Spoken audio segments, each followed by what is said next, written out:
Live from New York. It's Monday night. What does that mean, Mark? It means It's honk honk. It's Trucking Monday to heaven. Night Live. Trucking to heaven. Yes, Trucking to Heaven, Monday Night Live. I have to say, Felix, I didn't think I was going to make it today. Why? Too much traffic? You hear all those horns and trucks coming Let me tell around? you, it scares me. What? It is too much traffic. Yeah. I mean, You're 5 minutes away. It's too much traffic. All right, Mr. Marc. Dr. Marc. Nice to see you back. We missed you the other day. Yes, I had some personal things family things we had to attend to. Those things seem to pop up always on a Monday or Friday. Don't ask me why. But we had a guest speaker that day. We were lucky enough to have. I heard. I listened to you and your cousin. Very learned man, I must say. I thank you. Puts us to shame. I know, right? Yeah. Okay. Anyway, ladies and gentlemen, tonight is a very, very special night. It is? Do you know why, ladies and gentlemen? No, why? It's Marc's birthday.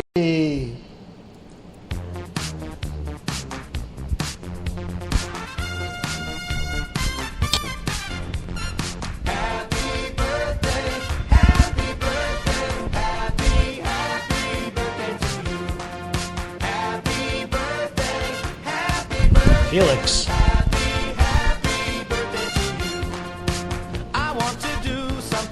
All right, let's give him a big hand. Wait.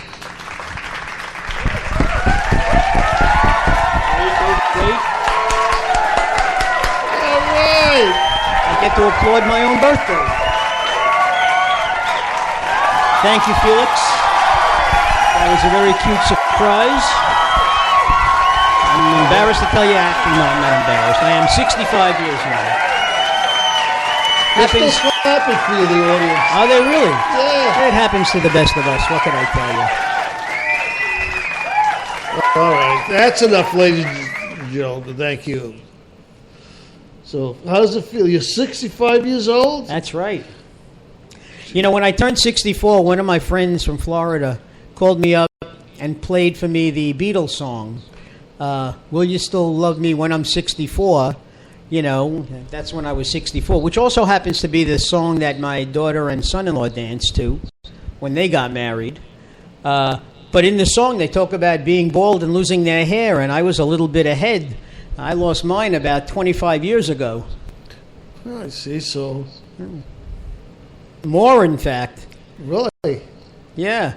You know what it was? When I went away to the service, I was friendly with...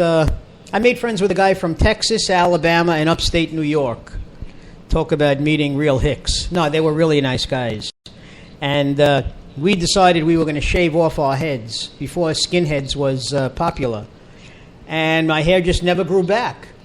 Really? You know. However, I do remember a story. The first time I met one of my wife's friends... shortly, I think it was before we got married, so it's a little over 30 years ago. They had two little kids, and I guess it wasn't too often that they had seen a young guy who was bald. So I told them the story of how I got bald. Are you at all interested, Felix? Absolutely. Thank you.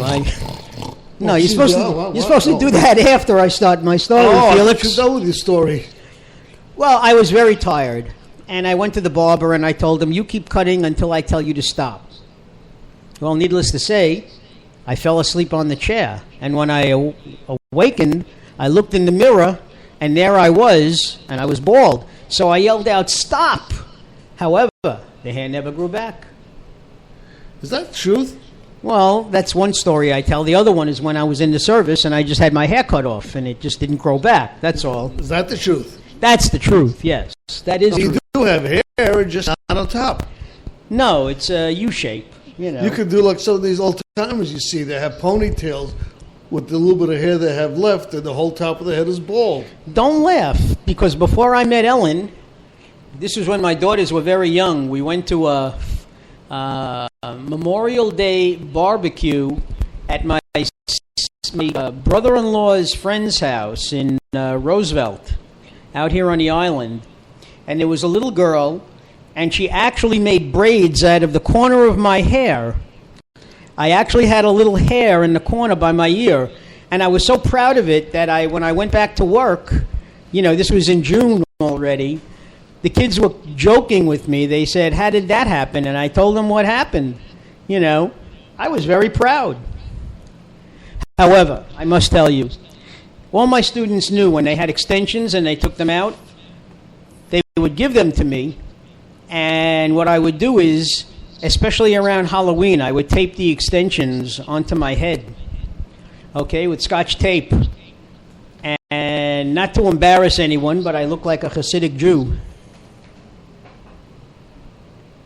Yes, I did. You did? All right. Yes. You look like a Hasidic Jew, really? Yes, I did. Yes, I did. And it looked like very short dreadlocks hanging down, Oh. You'll be happy to know. You see, folks, this is what we talk about on our radio show, about absolutely nothing. Absolutely nothing. You never know what you're going to hear when you tune into our radio show, I must say. Yes. Oh, wait a second. We have a phone call coming in. So early? Yeah, from upstate New York. Pray tell, who could it be? Hello, you're on the air. Who's calling, Hello? please? Are you talking about Hasidic Jews? Hello? Yeah, he Yes. was actually. Are you Did we guys lose talking someone? about Hasidic Jews? I think we lost that call. No, she's right here. I can't No, find I'm right here. I don't hear a thing. Oh, maybe I got to turn the computer No, off. hold on. No.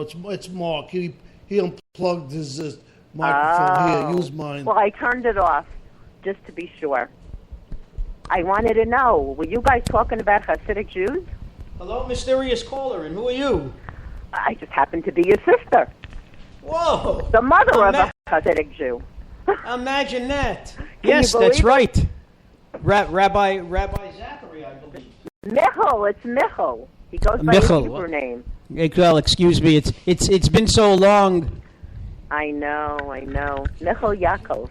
Anyway, I really called because I wanted to wish my brother a happy birthday. Thank you. I do appreciate that. That was really very sweet of you. Yeah, he's a wonderful But you know brother. that even more important than that, Lisa, you now become one of our loyal listeners. I know. I'm very excited. You might I be signed up and got an account and everything. you might be one of our first loyal listeners. In fact, I'm sure tonight you are the first. You're funny. So please tell your friends Oh, If they tell have- my if friend they- I'm going to. if they have nothing better to do. I'm we going can to have tell my friends. we can have a cadre of listeners upstate. I'll spread That's the right. word down to Florida. Uh-huh. Boy, next thing you know, when Michal, moves Yes. to California, he can become he can be That's a loyal right. only on Monday. It could Only be- on Monday. I know, not Friday because it's He Shabbos. can't listen on Friday, but at least It could be bi-coastal. It could be all over the states. Wouldn't that imagine. be something? And if we get approved by iHeart, we're going to go international. Look at the iHeart Radio. couple. Oh, really? Look at the Yeah. couple on TV. Morty and what's her name? His wife. They're 90 years old, and they get the Swiffer jet mopper. They became famous. Well, that's And they waited till they were 90. Well, that's something for my wife and I to look forward to doing. That's right. See You that? know. You could argue over who makes more dirt, just like they do. Well, she may make more ashes with her cigarette outside, but I probably make more dirt. I have to admit that. And I must say, I think it's really great the way you're playing into our conversation here. I can do that very easily. You know, it runs in our family, Mark. I think it does. Yeah, we I get think it it from does. Daddy. Oh, mommy was no slouch. No, that's true. She wasn't. You're right. But do Oh, you well. realize? Do you realize that you are our first relative who's a listener? Really? Well, I you think know. Robin might be listening right now. No, Robin, I think, is going to listen when I send her the copies. I don't know if she. Oh. I don't know if she can get to it, but she said Just she'll try. For all you listeners, Robin is his daughter. Yes. Thank you. Now, Felix has a brother, but I don't think he wants to listen too much to what goes on. No, but his wife listens. Does she? Yeah. Oh, that's great. I just think it's wonderful. Are you retired too, Felix? No, but I wish I was. I'm close to it. Well, but you know what? I think it's wonderful that you're using your, this is your hobby. This is a wonderful thing. Too many people retire and don't have anything to do. This is a great hobby, and I just gave Marc a raise. We doubled his pay. Oh, how nice. It went from nothing to nothing, right? Exactly. Twice. Very good, Lisa. You lead in with these things very well. I know. I might call every time. I think you should become a regular. You're so funny. Well, okay. What are you going to talk about tonight besides nothing? Well, let me ask you, what have you heard so far about the the motorcycle gangs? I haven't heard much. Upstate, I don't think they would hear very much. I saw it on the news, but I really haven't paid much attention, to tell you the truth. There were like cops there. There were 2 undercover cops, but you know something? I heard a lot of people complaining and saying that at some point they should have stepped forward. But if they're really heavy undercover, and if they've been undercover in most cases they've been undercover for over a year, to blow their cover. No, it was only one undercover cop. Well, even if it was just one. And then like 3 or 4 regular cops were there. That I didn't hear, but... And some gentleman just stepped in and stopped it. Yes, I saw that. Some gentleman... what?